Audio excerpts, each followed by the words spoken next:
Hello, everyone. It is Rob the Replicator here.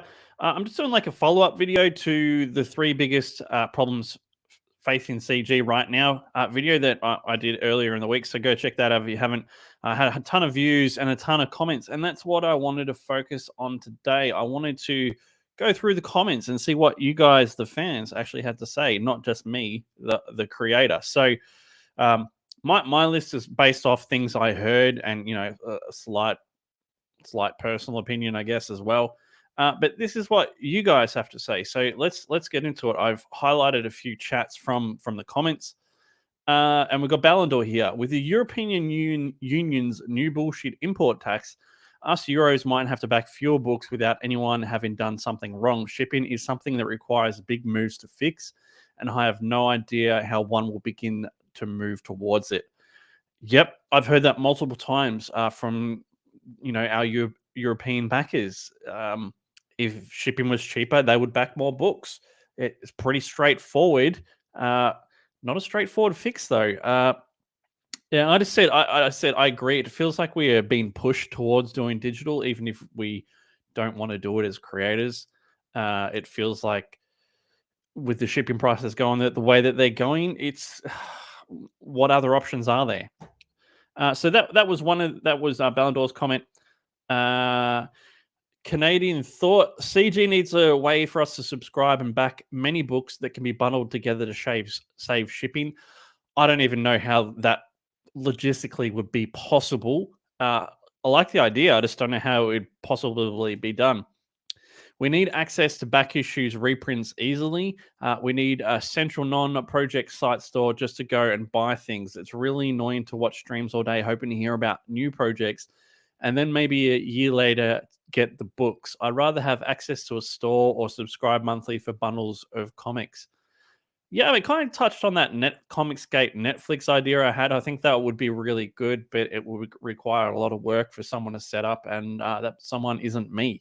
But yeah, I think a centralized place where all the creators are listed, or all their projects are listed, with a really user friendly interface, like something like Netflix.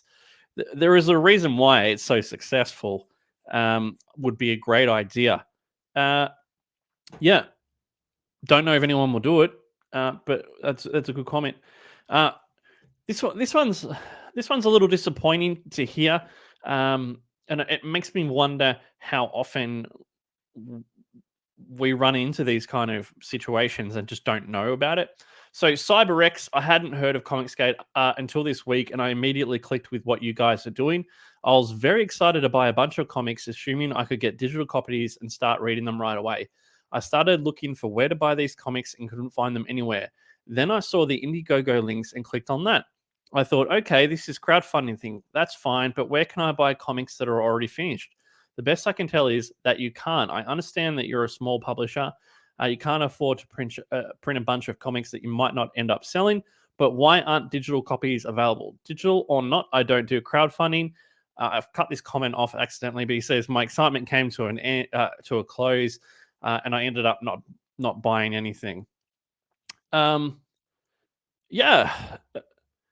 The problem is everyone's independent in Comicsgate. I mean, it's not a problem. It's just the way it is. So there is no centralized location where you can go and find everyone. The only option you've got is Indiegogo. Not many people do digital copies at all. So that is another situation that probably doesn't make coming into Comicsgate that user friendly for new people. I know Amanda B. Shout out to Amanda B. When she came in, she was unsure. Like she wanted to get books. Like she wanted to get books and not back a project and have to wait a year to get the comics. So I mean, she looked at stuff that was already in demand, and she got recommendations from people like in Comicsgate, and that made it easier. But if you're not getting recommendations from people, or if you're just coming in cold and trying to figure it out yourself, it's probably not that user friendly. So, dude, I really hope you stick around. I think once you get into it for a little bit, it's a really cool place to be. It's really entertaining and good fun. Uh, Lakamamia, I back and rarely read updates.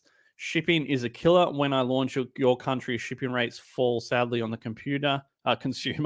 A point I regret because some fans will miss out on my book. Others are due to high rates. Speed has to be faster. It's a double-edged sword for consumers. You either lose the fuzzy feeling of feeling like a part of the project, or back a book that's 85 to 99% done. Can't have can't have both. Late books hurt a smidge. Yeah, I agree. I just put in the comments here. I too back books, a lot. I barely read updates, but I can tell you pretty much every book that is late because I get told from fans. Uh, so even though you may not read updates, I think a lot of people actually know what books are late or not. Let's go next one. Comics exposed. Never digital. You'll lose too much money. Never digital. Yeah, I hear you. Um, I think with digital, it's gonna have to be something along the lines of $5 cheaper than the actual print price, which seems a bit crazy. Uh, but you can't do it. You can't do a digital version for $5 and expect to make any money off it. So a $5 saving on the actual cost of the book, and then saving on whatever the shipping fee is going to be. I don't know what you guys think. You let me know in the comments again what you think about a digital. Some people think it's some people want it because of where they're located in the world, and other people are like, I don't want digital at all. I want print copy books. Um, I'm the same. I'm the same. But then on the flip side, I don't want to pay more than 25 US dollars to get shipped a book, and even that for me is on the high side. Next one. Mr. Von Stugel. While I always go with physical, creators should seriously consider digital as an option. Despite Malin's stance on it, he's very anti-digital, as are most creators. So it's not just him. On the promotion side, creators should do a better job at making their comics more searchable on social media. Most of the time, a project comes across my feed from those of you I just follow. It's a link to your project and the same. Make it happen, copy and paste, and he won't share those. It seems like I'd have more enthusiasm promoting a book than the creator, so why should he bother? Back to the searchability, try different hashtags instead of the same old 1 to 3 and get new eyes on it. It doesn't take much effort, and I don't get why creators settle on repeating the same exact ones every time. That's a good point. Yep, that's a fair point. Using different hashtags. I don't know how well it actually works, but it can't hurt to do. That's for sure. The make it happen thing is usually indicates is that you've backed the book. Some people, I'm sure, just put make it happen in there to make it seem like the book is getting backed sometimes. Yes, but a lot of the time links aren't posted. It's hard to find, and you have to like realistically, right? We're on Twitter all the time, so it should be one of two things. It should be in your bio, or it should be your pinned tweet. If it's not either of those, you're not doing it right. I mean, come on, like it's not hard. Uh, uh, did I read this one from Ballon I think I did.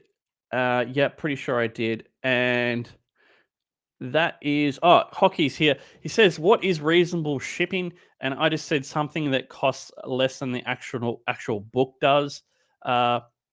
Uh, Mike TV Dub says, absolutely not to name names, but there is an Indigo project that was released last month on a $25 book that has a US ship rate of $8 that went to 45 for Canada, 60 for international. That is simply insulting. To be honest, that has negatively colored the campaigner for me. I suspect they did that on purpose to limit international sales. Well, they succeeded. I'll never buy their product ever. This cannot be the standard for Indiegogo and their campaigners going forward. Yep, so, I mean, there wasn't a huge variation of actual complaints. Shipping was a big one. Communication was another big one, and uh, and speed of delivery. So, I mean, if you guys have anything else that you want to get off your chest, that's grinding your gears, as I often say, please, I mean, let me know in the comments. I'm happy to do another one of these if you want to have your voice heard. If you feel like it's not. Um, but yeah, they're the three things, and it seems to be that you guys you agree to some extent. I don't know how much of a big deal each individual one is for you, or if one is more so than the others. But I mean, you can let me know. I'm happy to, like I said, I'm happy to talk about it. Make sure you hit like and subscribe. We are on 666 subscribers right now, so you can leave me there if you want. It's up to you guys. Anyway, have a great day, and I will catch you next time. Bye.